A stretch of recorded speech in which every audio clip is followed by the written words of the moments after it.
Let other people lead small lives, but not you. Let everybody else cry over small hurts, but not you.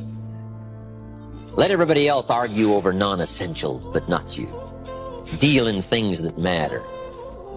Make sure what you do is the product of your own conclusion. Take advice, but not orders. Let everybody around you be helpful, but then put that through your own mental computer and make sure what you do is the product of what you've concluded based on all the input. All of us should be students of inevitability. I remember one day I was out on the run and I was trying to enjoy myself because I was running on the balls of my feet, dancing along.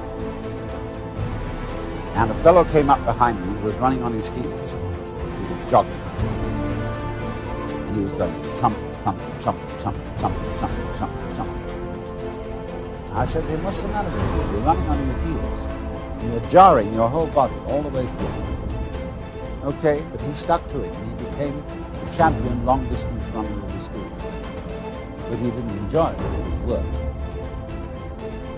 And all he enjoyed was the suffering that he endured that made him feel that he had really contributed to the human race because he suffered. He identified his existence and his work with his suffering. Without kidding myself, if I keep up my current daily practices, where will it take me in 10 years without being disillusioned? I got to learn to look into the future called inevitable. I don't want to just cross my fingers and walk the wrong road. Sometime in the development of man, maybe 3, 4, 5,000 years ago, we developed self-consciousness in a peculiar way. We began to realize that by directed thought, we could control our environment. And then it was, you see, that we had a sense of responsibility.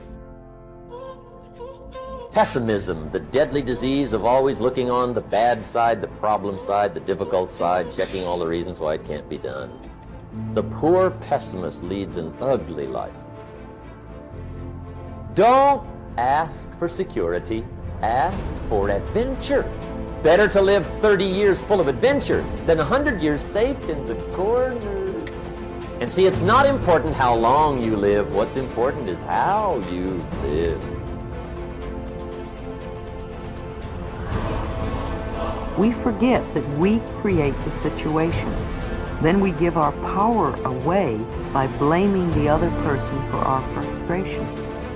No person, no place, and no thing has any power over us, for we are the only thinkers in our mind. We create our experiences, our reality, and everyone in it. When we create peace and harmony and balance in our mind, we will find it in our lives. The neck and throat are fascinating because so much stuff goes on there. The neck represents the ability to be flexible in our thinking, to see the other side of a question, and to see another person's viewpoint. When there are problems with the neck, it usually means we are being stubborn about our own concept of a situation. Virginia Satir, the brilliant family therapist, says she did some silly research and found that there are more than 250 different ways to wash dishes, depending on who is washing and the equipment used. If we are stuck in believing there is only one way or one viewpoint, then we are shutting out most of life. The throat represents our ability to speak up for ourselves, to ask for what we want, to say I am, etc. When we have throat problems, it usually means we do not feel we have the right to do these things. We feel inadequate to stand up for ourselves. Sore throats are always anger. If a cold is involved, then there is mental confusion too. Laryngitis usually means you are so angry you cannot speak. The throat also represents the creative flow in the body. This is where we express our creativity.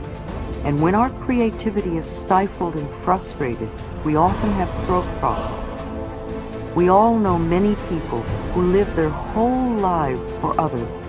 They never once get to do what they want to do. They are always pleasing mothers or fathers or spouses or lovers or bosses.